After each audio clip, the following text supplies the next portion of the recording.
సాయిరామ్. ఆ సాయినాథుని ఆశీర్వాదంతో ప్రతి ఒక్కరూ కూడా ఆనందంగా, ఆరోగ్యంగా, అష్టైశ్వర్యాలతో ఉండాలని మనస్ఫూర్తిగా కోరుకుంటున్నానండి.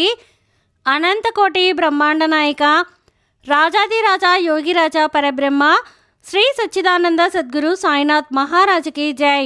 మనలో చాలామంది చాలా రకాల సమస్యలతో అసలు ఈ సమస్యకి పరిష్కారం ఏంటి, ఈ సమస్యకి పరిష్కారాన్ని మనం కనుగొనగలుగుతామా లేదా, ఎవరైనా దారి చూపితే బాగుండు అని చెప్పి అనుకుంటూ ఉంటారు కదండి. అటువంటి వారి కోసమే శ్రీ షిరిడి సాయిబాబా ఆశీస్సులతో జాతకం చెప్పబడుతుందండి. గురువుగారిని మీరు పూర్తిగా నమ్మవచ్చు. గురువుగారు సుబ్రహ్మణ్యం రాజు గారు మీకు ఫోన్ ద్వారానే ఎటువంటి సమస్యకైనా పరిష్కారం చెప్తారు. చాలా నమ్మకంగా చెప్తున్నానండి, ఎందుకంటే నేను కూడా గురువుగారి దగ్గర సలహా తీసుకుని నాకున్నటువంటి సమస్యల్ని పరిష్కారం చేసుకున్నాను.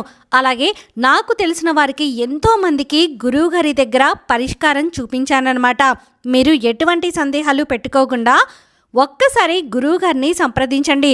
మీరు ఎటువంటి ప్రయాణము చేయాల్సిన అవసరం లేదండి. ఫోన్ ద్వారానే మీకు గురువుగారు మీకున్నటువంటి ప్రతి సమస్యకి కూడా పరిష్కారం చెప్తారు. స్వయంగా గురువుగారే మాట్లాడతారు. వశీకరణం స్పెషలిస్ట్ కూడా గురువుగారు. ప్రేమ, పెళ్లి, భార్యాభర్తల మధ్య సమస్యలు, స్త్రీ పురుషుల వశీకరణం, చెడు గ్రహ ప్రయోగాలకు నివారణ అన్నీ కూడా మీకు కేవలం 24 గంటల్లోనే పరిష్కారం అనేది చూపిస్తారు. గురువు గారిని సంప్రదించవలసినటువంటి ఫోన్ నెంబర్ 7075662225. వెంటనే గురువు గారికి కాల్ చేయండి. మీకున్నటువంటి ఎటువంటి సమస్యకైనా పరిష్కారాన్ని తెలుసుకోండి. ఈరోజు బాబా గారు మన కోసం అందించినటువంటి సందేశం ఏంటి అంటే, తల్లి, దీన్ని చూస్తే నీకు కన్నీళ్ళు ఆగవు. మీ అమ్మమ్మ నీతో ఏదో చెప్పాలంట, నువ్వు వెంటనే తెలుసుకోవాలమ్మా, సమయం లేదు అని చెప్పి బాబాగారైతే అంటున్నారండి.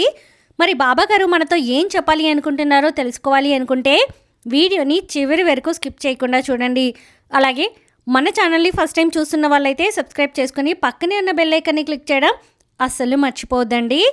ఓం సాయిరామ్, ఓం సాయినాథాయ నమః అని కామెంట్ చేయడం కూడా అస్సలు మర్చిపోకండి. ఇక బాబాగారు అందించినటువంటి సందేశం గురించి చూస్తే, తల్లి, అమ్మమ్మ చెప్పిన తీపి మాటలు గుర్తున్నాయా? అలాగే నువ్వు ఎవరి దగ్గర అల్లరి చేసేదానివి, ఎవరి దగ్గర గారం చేసేదానివి, ఎవరు నిన్ను ప్రేమగా చూసుకునేవారు, ఎవరు నీకు గోరు ముద్దలు తినిపించేవారు? అమ్మ తర్వాత అమ్మమ్మే కదా. అంతటి ప్రేమను ఇకపై నీ మీద ఎవరు చూపిస్తారు అని చెప్పి చాలాసార్లు అమ్మమ్మని తలుచుకుని బాధపడ్డావు. అమ్మమ్మని దూరం చేసుకున్నావు. బాబాగారు చెప్తున్నది కేవలం అమ్మమ్మని దూరం చేసుకున్న వాళ్ళకి మాత్రమే. అలాగే అమ్మమ్మ దగ్గర ఉన్నప్పుడు అమ్మమ్మ యొక్క విలువ తెలుసుకోవడానికి కూడా అమ్మమ్మ ఉన్నవాళ్ళు కూడా చూడవచ్చు. తల్లి, ఎప్పుడైనా కానీ అమ్మమ్మ దగ్గర ఉండేటటువంటి స్వతంత్రం, అమ్మమ్మ దగ్గర చూపించేటటువంటి కోపం, అమ్మమ్మ దగ్గర చూపించేటటువంటి అలక, అమ్మమ్మ ఎప్పుడన్నా కోపం వచ్చి నువ్వు అలిగి పడుకుంటే 1కి 10 సార్లు కాదు, 1కి 100 సార్లు, తల్లి లే, నువ్వు లేచి ఒక ముద్ద అన్నం తినమ్మా, నేను కలిపి పెట్టేదా నువ్వు తింటావా? నువ్వు ఈరోజు తలంటు స్నానం చేశావు కదా, నువ్వు మధ్యాహ్నం 12 గంటలప్పుడు బయటకు వెళ్ళమాకమ్మా, ఒక్కదానివే అసలు బయటకు వెళ్ళమాకు. ఒకవేళ వెళ్తే మాడుకు నూనె పెట్టుకుని వెళ్ళు, అరికాలులో కాటుక చుక్క పెట్టుకుని వెళ్ళు, అలాగే నోట్లో 2 బియ్యపు గింజలు వేసుకుని వెళ్ళు. ఆగు తల్లి, నేను ఎదురొస్తాను, నీకంతా మంచి జరుగుతుంది. బాబు, మా అమ్మాయి, నా మనవరాలు ఆటోలో వస్తుంది, నీతో పాటు జాగ్రత్తగా తీసుకుని వెళ్ళి అక్కడ క్షేమంగా దించు. నా మనవరాలకి ఏమీ తెలీదు, నా మనవరాలు అమాయకురాలు అని చెప్పి ఆటో వాళ్ళకి, బస్సు వాళ్ళకి, రిక్షా వాళ్ళకి, ప్రతి ఒక్కరికి క్షేమ సమాచారాలు తెలిపి ఎక్కడికన్నా పంపించాలి అంటే దగ్గర ఉండి ప్రేమగా పంపించేది కదా అమ్మమ్మ. మరి అటువంటి అమ్మమ్మను దూరం చేసుకున్నావు అని చెప్పి చాలా బాధగా అనిపిస్తుంది కదా. అయితే ఈరోజు అమ్మమ్మ నీకు ఏదో చెప్పాలంట. నువ్వు అమ్మమ్మ మాట విని తీరాల్సిందేనంట. ఏంటి అంటే కనుక, నా మనవరాలు, నా మనవడా, నేను ఉన్నప్పుడు నిన్ను ఎంతో ప్రేమగా చూసుకున్నాను, నీకు ఏ నొప్పి కలగకూడదు అని చెప్పి, ఏ బాధ తెలియకూడదు అని చెప్పి, ఆరాటపడ్డాను.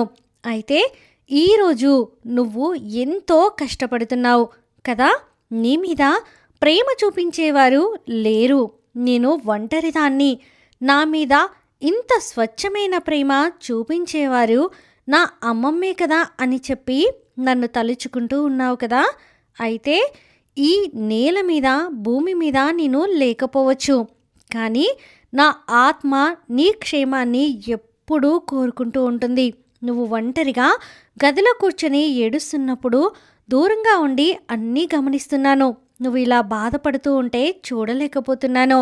తల్లి, నా ముద్దుల మనవరాలా, నువ్వు ఎంతో సంతోషంగా ఉండాలి అని చెప్పి చిన్నప్పటి నుండి లాలిపాటలు పాడి, నీకు గోరుముద్దలు తినిపించి, జోలపాట పాడి నిద్రపుచ్చి, పాలు పట్టి చంకన వేసుకొని గోరుముద్దలు తినిపించాను. చందమామ రావే, జాబిల్లి రావే అని చెప్పి నీకు ఎన్నో ప్రేమ పలుకులు చెప్పి, నీకు కష్టం రాకుండా, నీ కంట్ల నుండి నీరు రాకుండా చూసుకున్నాను కదా. అయితే ఈరోజు నువ్వు అందరికంటే ఎక్కువ కష్టాన్ని పడుతున్నావు. అందరి మనసులు ప్రేమగా ఉండాలి, నీ మీద ప్రేమను చూపించాలి అని చెప్పి కోరుకుంటూ ఉన్నావు. కానీ ఎక్కడా కూడా నీకు స్వచ్ఛమైన ప్రేమ దొరకడం లేదే అని చెప్పి ఏడుస్తూ ఉన్నావు. అయితే మీ అమ్మమ్మ చెప్పే మాట ఏంటి అంటే, నువ్వు ధైర్యంగా ఉండాలి. కష్టాలు, సుఖాలు ఈ జీవితంలో సర్వసాధారణం. అలా అనుకుంటే నేను ఎన్ని కష్టాలు పడ్డానో చెప్పు. మీ తాతయ్యతోటి ఎన్ని మాటలు అనిపించుకున్నానో చెప్పు. నేను పడిన కష్టాలు అయితే నువ్వు అస్సలు పడలేవు తెలుసా. నువ్వు క్షేమంగా ఉండాలి, సంతోషంగా ఉండాలి, ఆనందంగా ఉండాలి. ఏవి మనసులో పెట్టుకోబకమ్మా. ఆనందంగా ఉంటే చూడాలనిపిస్తుంది. నువ్వు నవ్వుతూ ఉంటే ఒక్కసారి అమ్మమ్మ నేను సంతోషంగా ఉన్నాను అని చెప్పి నాతో చెప్తూ ఉంటే ఆ మాట వినాలి అని చెప్పి ఆశగా ఉంది తల్లి. బ్రతికున్నప్పుడు ఏ సంతోషానికి నోచుకోలేదు. చనిపోయేటప్పుడు ఎంతో నరకాన్ని అనుభవించి చనిపోయాను.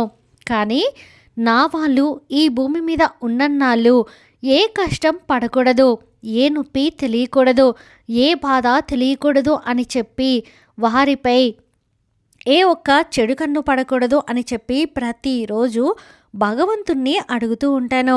అయితే ఇక్కడ మిమ్మల్ని చూస్తే ఒకరికొకరు కొట్లాడుకుంటూ, తిట్టుకుంటూ, పోట్లాడుకుంటూ, డబ్బు లేక అనారోగ్య సమస్యలతోటి ఇలా మానసికంగా, శారీరకంగా అనేక రకాలైన సమస్యలతోటి బాధపడుతూ ఉన్నారు.